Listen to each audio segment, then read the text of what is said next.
And here I am on the side of the road with a flashing check engine light on.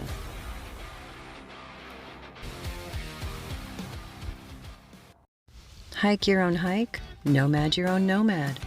Experiment with the options of this unique lifestyle so you know what works for you, and get out there and do it.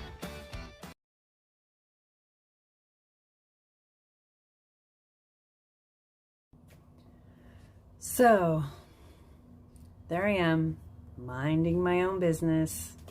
I had just gassed up at a reputable truck stop and maybe gotten 5 miles down the road, and my attention wanders to the dashboard and the check engine light is on, and not only on, but flashing. Luckily, there's an exit right there, so I pull over and start to troubleshoot.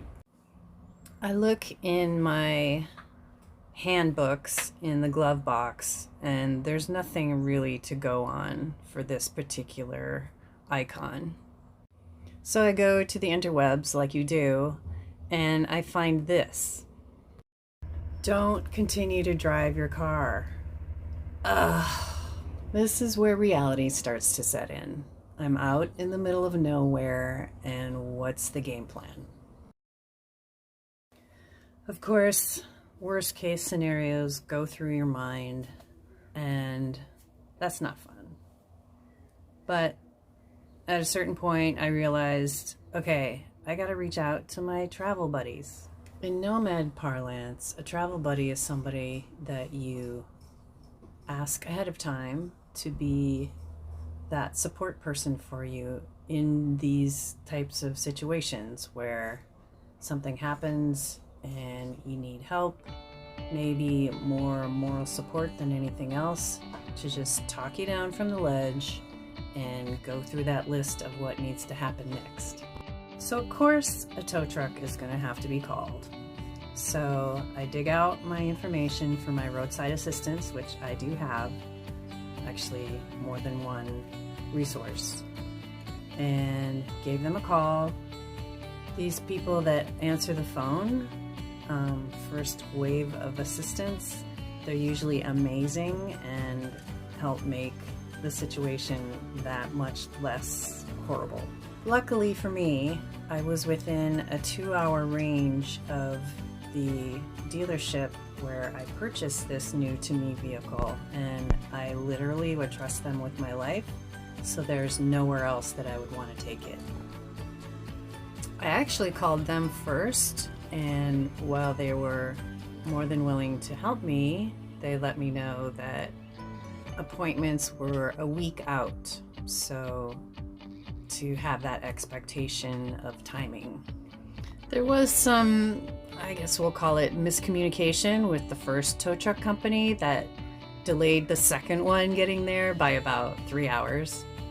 Since I'd just gone through something similar about a month and a half prior, where I needed to grab what I would use overnight since my car was getting worked on, they wouldn't let me stay in the car. So I had a list going that I'd emailed to myself that helped me figure out what I needed now to take with me at a time where your brain isn't really working that well.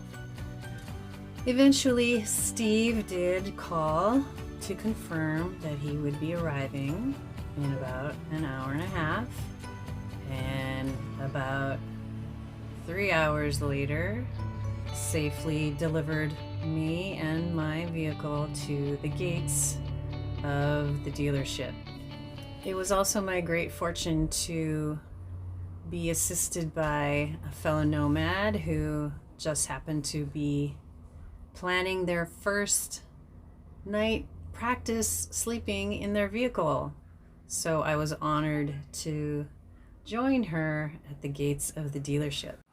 I also had the immense good fortune to be able to stay where I was living when I launched full-time, so thank you, Betsy. It took about a week before the car was hooked up to a diagnostic tool that brought up the dreaded code that could mean a lot of things, really bad or not so bad. After some research and liaisoning with the Kia dealership, my car went there, where another week went by before anything was determined. There are worse places to be quote-unquote stranded than Minneapolis-St. Paul in full throttle June. So I took full advantage of being able to revisit all of my old stomping grounds.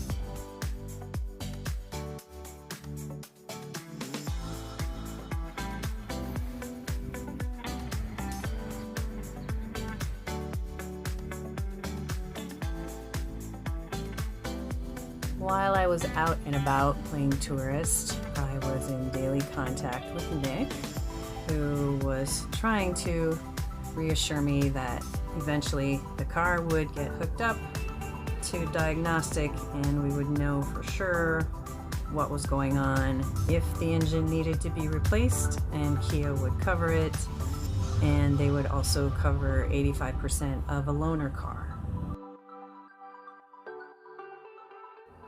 Around day 12 or so, I did pick up a loaner car, a Kia Soul, and retrieved the rest of my belongings from my car since I didn't know how long I would be without it. Of course, the next day, I get a call from Nick saying, "Hey, guess what? All it is a software upgrade." So day 14, I bring back the loaner car, get my car back, which I was very happy to see, put everything back in it, and easily been a 4 to 6 week ordeal, was as painlessly painless a 2-week interruption as possible. Now it was time to pick up where I left off and start scooting across the top of the country to get back to Washington State. A few stops with family, and I am back underway.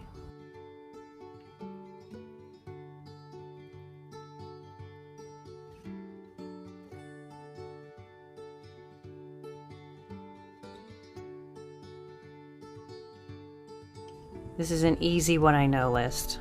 Number 1, get a travel buddy or buddies and be a travel buddy. It's fun and you'll help a lot. Number 2, have a list of those items to take with you out of your rig when emergencies make it necessary. And 3, prepare for the worst and delight in the painlessly painless.